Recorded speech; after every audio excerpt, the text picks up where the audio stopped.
हम इस play list में देखेंगे कि डीएनएस सर्वर को कैसे इम्प्लीमेंट करना है, कैसे लैब सेटअप करनी है, कैसे मास्टर स्लेव डीएनएस इम्प्लीमेंट करना है। पहले देखेंगे मास्टर डीएनएस कैसे इम्प्लीमेंट करना है, फिर देखेंगे उसको टेस्ट कैसे करना है क्लाइंट से बैठ के, फिर हम देखेंगे कि स्लेव सर्वर कैसे इम्प्लीमेंट करना है, फिर हम देखेंगे राउंड रॉबिन डीएनएस क्या होता है, फिर हम देखेंगे कि भी आईपी बेस्ड होस्टिंग कैसे डीएनएस को यूज़ करके इम्प्लीमेंट करनी है, नेम्ड बेस्ड होस्टिंग कैसे यूज़ करनी है डीएनएस को यूज़ करके, फिर हम स्प्लिट नेम स्पेस देखेंगे।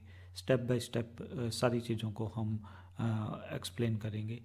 ध्यान रखना है कि डीएनएस सर्वर जो है सबसे टफेस्ट सर्वर्स में गिना जाता है। इसको हर एक कोई इम्प्लीमेंट नहीं कर सकता। इसकी जितना प्रैक्टिकली इम्प्लीमेंटेशन ज़रूरी है उतना ही थ्योरेटिकल इसको अंडरस्टैंड करना भी बहुत ज़रूरी है। और उस सबसे पहले हमारे पास एक प्रॉपर लैब होनी चाहिए जिसमें हम देख सकेंगे कैसे डीएनएस को हम इंस्टॉल करेंगे, डीएनएस के जो पैकेजेस हैं उसको कैसे इंस्टॉल करेंगे, फिर उसको कैसे कॉन्फ़िगर करेंगे डिफरेंट। सो सबसे पहले हम देखते हैं कि हम कौन से जो इनिशियल की कुछ वीडियोस हैं उसमें हम कौन सी लैब को यूज़ करेंगे, क्या एड्रेसेस हैं और उसको हमने कैसे सेटअप किया है। तो हमारे जो है हम 3 सिस्टम्स को इन्वॉल्व कर रहे हैं शुरू में। सिस्टम का जो नाम है वो है डीएनएस मास्टर, जो हमने दे रखा है उसको डीएनएस स्लेव है, डीएनएस क्लाइंट है। ये हमने जो सारा कुछ है सेंटोस 7 पे देख रहे हैं। तो हम यहाँ पे कोई सेंटोस 7 इंस्टॉल कैसे करनी है, पोस्ट इंस्टॉलेशन सेटिंग कैसे करनी है उसको नहीं हम डिस्कस करेंगे। अगर आपको इंस्टॉल नहीं करनी आती है लिनक्स या और उसके अंदर ये सारे एक्सपेरिमेंट शुरू करने, डीएनएस इम्प्लीमेंट करने से पहले कैसे उसको एक जो हमने सेंटोस 7 इंस्टॉल किया है उसकी सेटिंग्स कैसे करनी है, उसके लिए जो हमारी एक प्ले लिस्ट है लिनक्स एसेंशियल वाली उसको आप फॉलो कर सकते हो, जिसमें कैसे इंस्टॉल करना है और कौन से पोस्ट इंस्टॉलेशन टास्क परफॉर्म करने हैं। उसके लिए आप उस प्ले लिस्ट को लिसन कर सकते हो। तो यहाँ पे हम जो है 3 सिस्टम्स हैं हमारे पास, DNS master, DNS slave, DNS client. और जो इसका हम नाम रखेंगे सिस्टम का वो मास्टर एग्जाम्पल डॉट कॉम होगा, और इसको जो हम एड्रेस देंगे वो होगा हमारा 172.24.0.1 होगा, और जो मास्क है वो 2x255.0.0 होगा। और यहाँ पे हम जो है बाद में मास्टर डीएनएस सर्वर को इम्प्लीमेंट करेंगे। फिर हमारे पास और ध्यान रखना हम यहाँ पे वेब सर्वर को भी इम्प्लीमेंट करेंगे, एफटीपी को भी करेंगे, जो हमारी रिक्वायरमेंट के हिसाब से कि हम क्या इम्प्लीमेंट कर रहे हैं।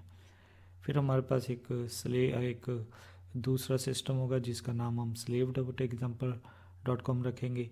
उसका एड्रेस क्या होगा 172.24.0.41 होगा, और मास्क 255.255.0.0 होगा। और एक फिर हमारे पास एक क्लाइंट होगा जो हम टेस्टिंग के लिए यूज़ करेंगे मास्टर डीएनएस और स्लेव डीएनएस को। उसका जो नाम होगा client.example.com होगा। आईपी एड्रेस जो होगा 172.24.0.11, और मास्क जो 255.255.0.0 होगा।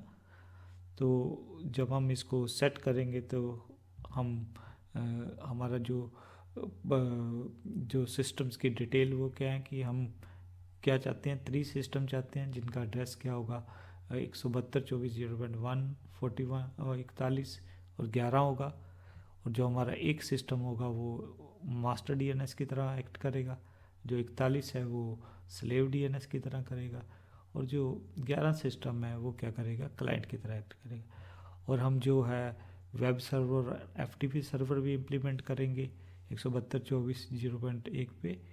और हम एज्यूम करेंगे कि हमारे जो मेल सर्वर भी इंस्टॉल्ड हैं 1 और 41 पे, हालांकि अपने मेल सर्वर को इंस्टॉल नहीं करेंगे, पर डीएनएस समझने के लिए कि अगर बाई चांस आपने मेल सर्वर को भी कॉन्फ़िगर किया है तब और कौन सी एडिशनल सेटिंग हम डीएनएस में करने वाले हैं, उसके लिए हम कंसिडर कर रहे हैं कि एज्यूम कर रहे हैं कि हमारे पास एक पे भी मेल सर्वर इम्प्लीमेंट है और 41 पे भी इम्प्लीमेंट करना है।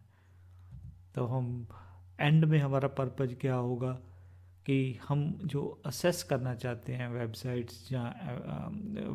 जहाँ हम एफटीपी सर्वर को असेस करना चाहते हैं वो हम आईपी एड्रेस से नहीं एसेस करेंगे कि हम टाइप करेंगे HTTP 172.24.0.1 या FTP 172.24.0.1।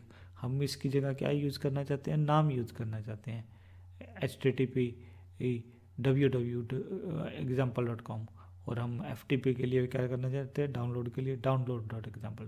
दैट मीन हमारा पर्पज़ क्या है कि हम नाम से जो वेब और FTP सर्वर को एक्सेस करना चाहते हैं, इवन मेल सर्वर को भी अगर हम जब भी इम्प्लीमेंट करें हम IP एड्रेस ही यूज़ नहीं कर सकते, तो उसके लिए हम इसको यूज़ करेंगे।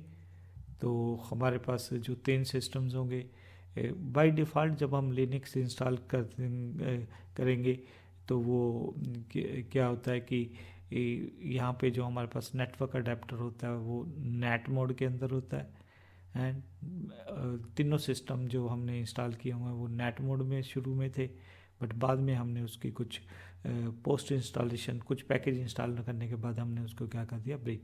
तो हमारी जो फाइनल जो लैब है उसके अंदर जो सिस्टम होगा DNS मास्टर, वो जब हम चेक करेंगे IPAS कमांड के साथ, उसमें कौन सा एड्रेस शो करना चाहिए, ये 172.24.0.1 शो करना चाहिए।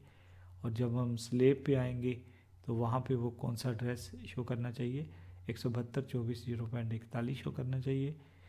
और जो हमारी DNS क्लाइंट है वो उस पर जब हम IPAS कमांड चलाएंगे तो वो हमें क्या शो करेगा, 172.24.0.11। तो हमारे तीनों सिस्टम्स को हम देखेंगे कि कैसे सेट करना है, कैसे हमने शुरू में से लेके तीनों सिस्टम को कैसे तैयार करना है, कि इसको हम सिस्टम को पूरा तैयार करेंगे ताकि हम बाद में इसमें मास्टर DNS सर्वर इम्प्लीमेंट कर सकें। फिर इसको तैयार करेंगे कि ताकि हम इस पर slave server DNS server implement कर सकें। और ये हमारा क्लाइंट पे हम देखेंगे कि क्या कुछ करना है ताकि हम इसको टेस्टिंग के लिए यूज़ कर सकते हैं कि मास्टर और स्लेव प्रॉपर्ली इम्प्लीमेंट हुए हैं या नहीं हुए। तो इस टाइप की हम लैब ये यूज़ करेंगे। तो आप लोगों ने भी क्या करना है, प्रैक्टिकल शुरू करने पर पहले इस टाइप की लैब को बना देना है, तो फिर आपने स्टेप बाय स्टेप फॉलो करता रहना है। जैसे जैसे हम वीडियोस डालते जाएंगे तो आपने क्या करना है, उस हिसाब से आप इसको इम्प्लीमेंट कर सकते हो। तो हम बिल्कुल सिंपल तरीके से DNS को देखेंगे। सो सबसे पहले हम देखते हैं कि इनको DNS मास्टर को कैसे सेट किया है, फिर स्लेव को देखेंगे, फिर DNS क्लाइंट को देखेंगे।